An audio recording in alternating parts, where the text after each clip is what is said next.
കനത്ത സുരക്ഷയിൽ ബീഹാറിൽ അവസാനഘട്ട പോളിംഗ് പുരോഗമിക്കുന്നു. രാവിലെ 7 മണിയോടെ പോളിംഗ് ആരംഭിച്ചു. 20 ജില്ലകളിലെ 122 മണ്ഡലങ്ങളിലാണ് പോളിംഗ് നടക്കുന്നത്.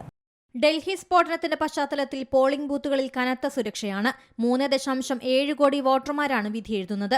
45,339 പോളിംഗ് സ്റ്റേഷനുകൾ ക്രമീകരിച്ചിട്ടുണ്ട്. 1,302 സ്ഥാനാർത്ഥികളാണ് മത്സരരംഗത്തുള്ളത്.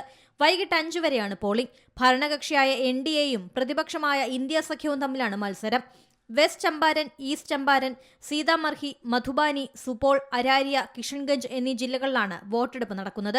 നേപ്പാളുമായി അതിർത്തി പങ്കിടുന്ന ജില്ലകളാണ് ഇവയെല്ലാം.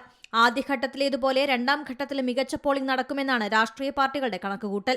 ആദ്യഘട്ടത്തിൽ 64.66% പോളിംഗ് രേഖപ്പെടുത്തി. പോളിംഗിന് പിന്നാലെ എക്സിറ്റ് പോൾ ഫലങ്ങളും പുറത്തുവരും. National desk, C Malayalam news. ഏറ്റവും പുതിയ വാർത്തകളും വിശേഷങ്ങളും വിരൽ തുമ്പിലറിയാൻ സി മലയാളം ന്യൂസ് എല്ലാ ഡിജിറ്റൽ പ്ലാറ്റ്ഫോമുകളിലും ലഭ്യം.